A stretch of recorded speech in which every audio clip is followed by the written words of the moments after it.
Hey everybody, Blue Goblin here for a special wrestling review here. I'm going to talk about the first two episodes of WCPW Loaded, What Culture Pro Wrestling. I'm not going to go step by step through matches and give them 5-star ratings or 3 or 4-star ratings or whatever. I'm just going to give my overall thoughts on the first two episodes. As far as wrestling show wise, it's fine. I mean, I've seen worse, I've seen better. The first episode though had a lot of problems. It really did.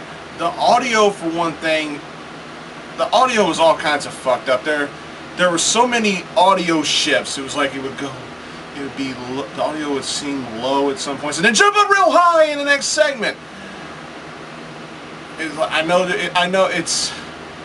I'm not going to try and be too harsh on them because they're just getting started. They're trying to work out all their problems and everything, and I get that. Let me turn my phone on vibrate so I'm not interrupted here. Okay. And then another thing I had a problem with, you're starting your own wrestling promotion. Now, y'all can book it your own way, that's fine, but I got to critique having your very first match, the very first match in the history of your promotion, it ends in a DQ. It ends with a DQ finish. That is ridiculous. There's no excuse for that. Oh, we want to establish some heat right from the get-go. No! You're starting your own wrestling promotion, and God bless you for it. I respect that. But you end your very first match with a DQ finish.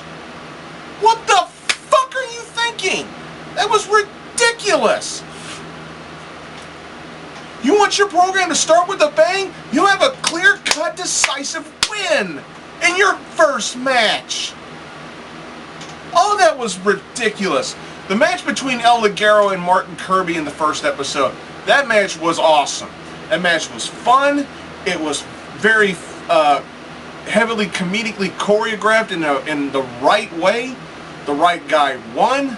You're already getting heat on Martin Kirby. I think this was the right thing to do. This was a great match. In my opinion, this was the match of the night for the first episode. It was so good. And I loved the ending of the show with Rampage giving that guy the pile driver, and then that takes us into episode 2, and they're already focusing on the storytelling in here. You cap off the first episode with a pile driver spot, and you instantly go to that at the beginning of your second episode. You address the pile driver. You start your very first big storyline of your company, the banning of the pile driver. And this is a storyline that carried on throughout the entire show. And for me, that's a plus. When you have a wrestling company, you have a wrestling TV show that starts off with a plot point. And that plot point, that story carries through to the entire show. It's constantly talked about. It's constantly referenced. It's constantly teased. This is good. The fact that they actually teased the pile driver again toward the end of the show, knowing what the repercussions of it were. If Rampage or anybody else in WCPW used the pile driver, they will be instantly fired. That makes you know that sooner or later, somebody's going to use the pile driver and get fired. This could go so many directions in terms of storytelling.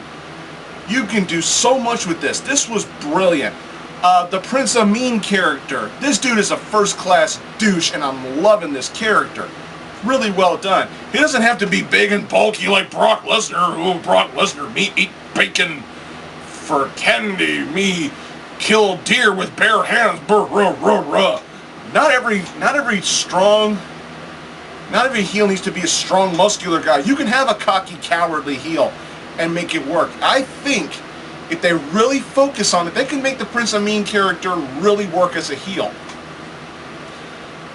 I like the fact that they've already announced that they're adding a women's division here soon. I'm really liking that. I'm also liking the Joe Hendry character, the local hero character.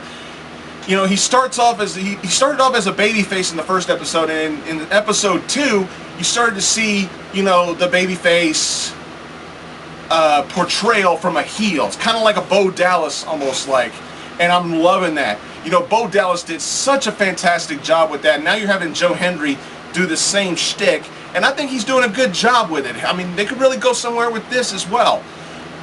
The match between Jay Lethal and El Ligero, your typical Ring of Honor match with a bunch of false finishes, and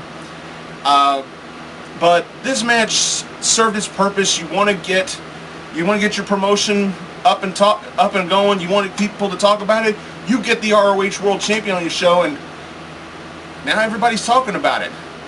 And I can understand where some people say that match should have been the main event, but I honestly disagree. The match that featured your top heel, Rampage, the whole carrying of the story of the banning of the pile driver thing, that main evented the show in the right way. And I like the fact in the main event he teased the pile driver but turned it into a power bomb and won the match clean. You know, and Adam Blampied has potential to be a good old school dick heel manager, and I love that. Just all in all, just good matches, good stuff. Still having problems with the audio. It's not perfect, but so far the first 2 episodes of WCPW have been good. I'm gonna stick with them. I've always liked the What Culture channels. The What Culture Wrestling channel is my personal favorite because I've always been a wrestling nerd. But WCPW, I think, is definitely worth checking out. If you haven't seen it yet, go to their channel. I'll try to remember to put a link in the description below to What Culture Wrestling. This is a channel that I really think, if you haven't seen it yet, you need to check it out. So there's my little analysis, in-depth, whatever you want to talk about, you know, overview, review of the first 2 episodes of WCPW Loaded. I say check them out. They're not perfect, but god damn it, they're trying. So, thanks for watching, everybody. I'll see y'all later.